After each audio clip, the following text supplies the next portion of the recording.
Hola, buenas tardes. Seguimos con la clase del día 24 del mes de marzo del 2020. Vamos a explicar cómo se desarrolla un sistema experto basado en conocimientos. Entonces, primero que todo vamos a identificar cuál es el ciclo de vida o, o cómo se debe estructurar un proyecto de inteligencia artificial enfocado a construir un sistema experto. Análisis de requerimientos, diseño, implementación, pruebas y mantenimiento. ¿Sí? Esto es normalmente cualquier proyecto uno de software que fuera a hacer. Todos sabemos de que normalmente llevamos esta metodología, ¿cierto? Donde hay un análisis de requerimientos, los requisitos funcionales y no funcionales, la parte de diseño, todas las interfaces gráficas, modelos de entidad-relación, etcétera, mapa de navegación. Y en la parte de implementación, pues empezamos el tema de desarrollo y puesta en marcha, y se hacen pruebas y se hace mantenimiento del proyecto. Ahora, ciclo de vida de un ciclo de vida de desarrollo de un sistema experto. Entonces ya tenemos acá que hablamos de lo siguiente. Ya viene la selección de un problema. ¿Sí? Viene un modelo de construcción, una formalización, implementación, evaluación y evolución a largo plazo. Entonces, si lo vemos normalmente con el ciclo de vida tradicional, entonces comenzamos a tener en cuenta que el sistema experto pues tiene cosas adicionales. Entonces, yo tengo que definir claramente y tiene que haber una revisión constante del problema de construcción que yo quiero hacer. Por eso vemos acá un ciclo, revisión del problema. Una vez tengo el problema claro, voy a entrar a un proceso de formalización. Revisión de los formalismos necesarios para los cuales yo necesito para poder lograr construir mi sistema experto. Viene la parte de implementación, evaluación y por último evolución a largo plazo de ese mismo sistema experto. De la metodología dice identificación, conceptualización, formalización, estructuración, validación, auditoría e implementación. Entonces, ¿qué hacemos en la parte de identificación? Entonces dice, identificar un problema. Solución requiere conocimiento, experiencia y juicio.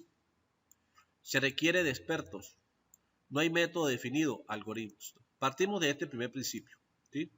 Entonces hay una problemática. Vamos a seguir poniendo el tema de las cosas pertinentes que estamos hablando. Necesitamos construir un sistema experto que mira el comportamiento de los virus. En este caso, por ejemplo, el COVID. ¿Listo?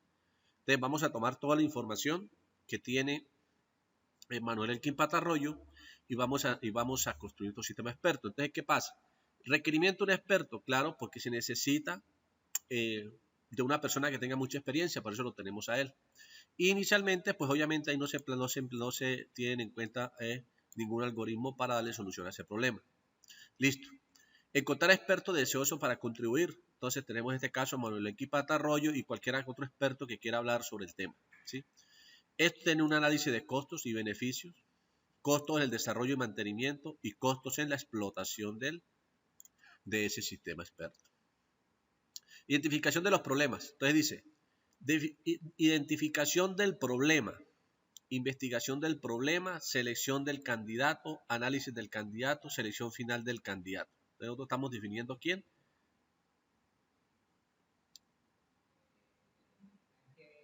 Nuestro científico Manuel Quimpatarroyo y hablar específicamente del tema de evolución de los virus.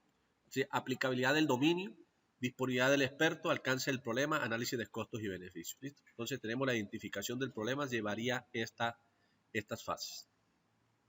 Característica debe cumplir el problema. Dice, el proceso de resolución debe tener un comportamiento importante de razonamiento. El nivel de complejidad debe ser tal que los problemas se resuelvan en plazos razonables. Debe existir un experto real del tema y el experto debe ser capaz de articular sus métodos. Conceptualización. Especificar criterios de desempeño. Aprender acerca del área. Seleccionar una herramienta apropiada. Desarrollar el diseño. Entonces, formalización estructurada. Observación. Entrevista. Examen. Procesos. Objetivo. ¿Cómo solucionar un problema? Problemas el experto. ¿Cómo soluciona problemas el experto? Entonces hay que entrevistarlo y hay que hacerle todo el seguimiento. ¿Cómo se soluciona un problema? ¿Cómo lo hacen ellos? Se cuestiona qué conocimiento es requerido. Una vez tenemos claro eso, se hace un cuestionamiento de cómo actúa el experto. Pruebas y problemas para que el experto resuelva y aplique. Entonces se hacen unos problemas para que él nos enseñe. En el caso de que él fuera a solucionar el problema él como persona, ¿cómo lo hace? Se obtiene en forma escrita características que los expertos ven en los problemas. Esta información la vamos nosotros tomando, ¿listo? Lo va tomando él, que va a desarrollar el sistema, en base a lo que el experto hace. Adquisición de conocimiento. Dice, el conocimiento, más que el experto, es el reflejo real de un sistema experto. El IC debe ser sensible a la necesidad de una relación de trabajo personal continuo con el experto. Nunca se debe pedir al experto la información básica, que se puede adquirir fácilmente leyendo. Hay que buscar obviamente lo complejo. Siempre que sea posible, el IC debe usar el lenguaje corriente del dominio cuando trabaja con el experto. La identificación del problema debe comenzar en forma de, primero, amplitud. Técnicas de adquisición de conocimiento. Descripción, en la cual se desarrolla un planteamiento lineal frente a la adquisición de la información. Observación. En este caso, la representación de conocimiento simplemente observa al experto durante situaciones reales. Introspección. En este modo se conduce a una evaluación crítica de la situación de la solución del problema. Conocimiento de problemas. El análisis del problema debe ser de arriba a abajo en orden jerárquico. Es difícil para un experto recuperar el conocimiento sin un contexto de solución de problemas. La comprensión del IC durante cada pasada, aunque se pueda abstraer, debe ser completa y exacta. Esto hay que tenerlo claro, ¿sí? Nosotros cuando vamos a, por ejemplo, a tomar la información a un experto, ¿sí? Es como si nosotros fuéramos a construir, entre paréntesis, que yo hablé que inicialmente esto no existe en algoritmo, pero realmente uno cuando soluciona un problema, uno lo hace de forma algorítmica, ¿sí? Entonces uno piensa desde arriba hacia abajo, porque normalmente nos han enseñado que los algoritmos vienen de arriba hacia abajo con un inicio y con un final, ¿sí? Entonces para contextualizar el problema y entender cómo es que el experto soluciona dicho problema, entonces hay que hacerlo de forma jerárquica, de arriba hacia abajo, ¿sí? Porque si no se le va a hacer difícil al experto recuperar todo el contexto de lo que ellos saben, ¿sí? Porque de pronto ellos comienzan a mandar información de forma dispersa, ¿sí? Entonces, si lo hacemos de forma organizada, nosotros vamos a poder obtener claramente toda su experticia y poderla ir organizando de forma jerárquica, de arriba hacia abajo, para poder comprender mejor el problema. Dice, el proceso de investigación del problema detallado debe ser primero profundidad. O sea, primero es como buscar lo básico y ir explorando hacia lo más complejo. Se deben hacer preguntas de sondeo hasta que se termine un nivel de detalle satisfactorio. Empezamos a hablar preguntas, cómo hace esto usted, cómo hace lo otro, y vamos generando un nivel y vamos detallando de forma correcta lo que él hace en su proceso. Cada sesión de entrevistas debe grabarse para aplicaciones futuras, ¿sí? Entonces, siempre eso nos lo han enseñado a nosotros en técnicas de recolección de información. Cuando uno va a hacer la fase de análisis de requerimientos, a uno le dicen, bueno, utilice algunas técnicas o varias técnicas para recolectar información. Entonces nosotros sabemos de que existen técnicas como la entrevista, la observación, la lluvia de ideas, ¿sí? El cuestionario, la encuesta, que nos van a permitir a nosotros recuperar información, ¿sí? Entonces lo que se dice es que cuando usted va a hablar con ese experto, procure grabar lo que tiene para después poderlo verlo, oírlo varias veces y poder uno tomar, hacerse mejor la idea de lo que ocurre en la solución del problema. Normalmente toma alrededor de 4 horas hacer un detallado análisis de una sesión de una hora, ¿sí? Que es analizar lo que el experto quiere o cómo él desarrolla su sus problemas de forma cotidiana. Dice, fundamentación conceptual. Cada subtarea debe tener un nombre. Las estrategias del dominio son muy difíciles para articular por expertos que los conocimientos fácticos. Para atar conjuntamente el conocimiento conceptual, el ingeniero de conocimiento debe descubrir el modelo en el que se basa para el dominio. Un modelo de dominio muchas veces se puede descubrir mediante la búsqueda de analogías entre el tema del dominio y otros dominios que se han tenido por completo. El ingeniero de conocimiento debe tener una fundamentación tan general como sea posible para incrementar la posibilidad de ser capaz de reconocer las analogías.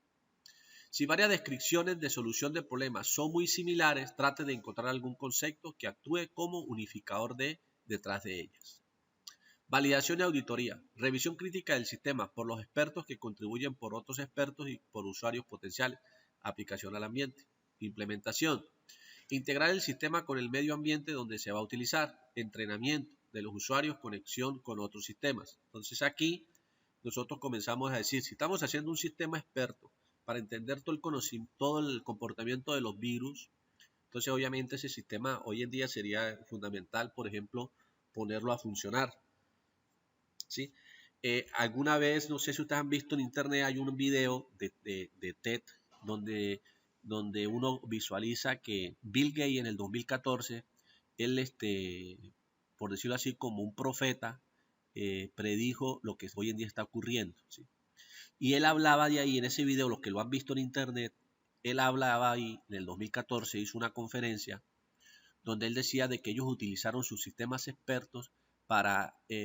Bill Gates tiene una política, para aquellos que no conocen, él tiene una fundación que él va enfocado, él dice que él se puso como meta con él y su esposa a erradicar el polio del mundo, ¿sí?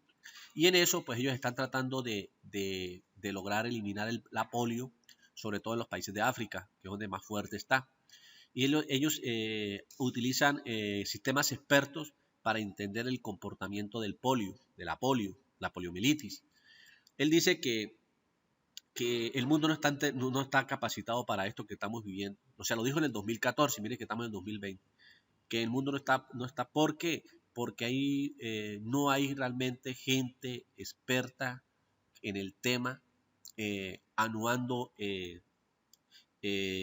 conocimientos, agrupando conocimientos para que se cuenten soluciones más rápidas y más específicas y más rápidas y más potentes ante las circunstancias que se presentaron, por ejemplo, con el virus del ébola, con el virus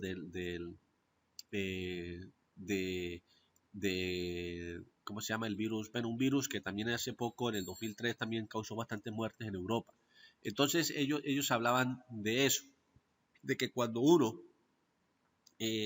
si nosotros logramos utilizar la tecnología para mejorar la toma de decisiones, pues sería muy, muy, muy fascinante que eso se pudiera llevar a cabo. Pero él decía de que no habían esfuerzos reales realmente por la Organización Mundial de la Salud para poder tener información mucho más precisa al momento de tomar decisiones para lo que hoy en día está ocurriendo. Y miren que 6 años después el mundo le está dando la razón a Bill Gates, lo están tratando hasta de un profeta, ¿sí? Entonces él hablaba de eso, los invito a que vean, hay una película en Netflix sobre la vida de Bill Gates, y él habla ahí sobre cómo ellos están tratando de erradicar la polio a nivel mundial, ¿sí? Y mete todo el tema de tecnología, de sistemas expertos para el análisis y comportamiento de los virus.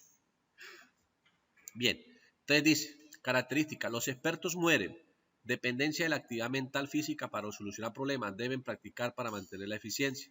Sistema de expertos, con mecanismos de recuperación. Transferencia es educación, transferencia es un proceso de copiar archivos y programar, ¿sí? Esto es como un comparativo entre lo que hoy en día un experto y lo que ocurre con los sistemas expertos, ¿sí? Un experto se muere y se perdió toda la información si no está almacenada, si no está en un sistema, ¿sí? Los expertos transfieren sus conocimientos a través de la educación, ¿sí? Aquí a través de procesos de copiar y pegar, ¿sí? Miren la importancia de esto, de lo que hoy en día, por ejemplo, esto que nos están llevando a cabo nosotros con el tema del COVID, esto va a ser muy, también a nivel científico y a nivel tecnológico, nos va a enriquecer muchísimo porque la gente se está uniendo para poder contrarrestar esto, ¿sí? Entonces, si las cosas se están almacenando, se pueden generar cosas gigantescas hacia futuro, ¿sí? A nivel de equipos, para poder recuperar la información nuevamente y poder generar nuevos procesos. Un experto puede tener diferentes decisiones en idénticas situaciones, ojo, por factores psíquicos, biológicos y físicos. Los sistemas de expertos producen resultados consistentes y reproducibles. Lo maravilloso que puede llegar a ser este tema. Conocimientos en forma teórica y práctica, conocimiento teórico. Sí, porque la práctica obviamente la máquina no la tiene, pero la tiene la persona del día a día. ¿Sí? Ahora aquí, basados en incertidumbres. Están definidos por reglas. Las premisas y las conclusiones dependen de factores de incertidumbre. Las conclusiones varían dependiendo de factores de incertidumbre y la combinación de reglas que se hayan dado. Sistemas difusos. Entonces aquí comenzamos a hablar de la lógica difusa. Buscan representar, por ejemplo, el razonamiento humano. Ejemplo, si la velocidad alta, entonces no acelerar. ¿Sí? Si hay tempestad, entonces apagar equipos. Si quiero mucho, entonces soy feliz. ¿Sí? Esto hablando de razonamiento humano. Así pensamos nosotros los humanos. ¿Sí? ¿Qué lenguajes se utilizan en este proceso? ¿Qué lenguajes se utilizan? Pues se utilizan el Smalltalk, Prolong, es el más conocido, Lip, Clip, OPS, ¿sí? Etcétera, ¿sí? Y muchos también el tema hoy en día, el auge de Python se está metiendo fuertemente también en estas áreas para hacer sistemas expertos. Listo, entonces hasta aquí tenemos lo que es un sistema experto, cómo se debe organizar para su desarrollo. Y vamos entonces a identificar lo siguiente. Vamos a dejar acá un trabajo muy simple donde vamos a hacer una tablita comparativa, ya yo se las coloco en la plataforma, sobre estos lenguajes, ¿sí? Estos lenguajes, qué características tienen y cómo nos pueden aportar para el desarrollo de un sistema experto. Entonces, como ejercicio, ¿qué vamos a hacer? Vamos a escoger 4 lenguajes, ¿listo? Vamos a hacer las características y por grupos de trabajo vamos a identificar algún sistema experto que se haya hecho en el mundo bajo un lenguaje en específico. Entonces vamos a coger estos 4 lenguajes, ¿sí? Y vamos a identificar, bueno, digamos, Smalltalk, hay un software que se hizo, un sistema experto que se hizo bajo este lenguaje y qué características tuvo y algún artículo científico sobre el tema. Lo vimos en Prolong, en Lips y en Clips. Listo, vamos a trabajar estos cuatro lenguajes y vamos a revisar ese tema. Listo, muchachos, entonces les dejo acá en la U esta clase grabada y hagamos este ejercicio durante la clase.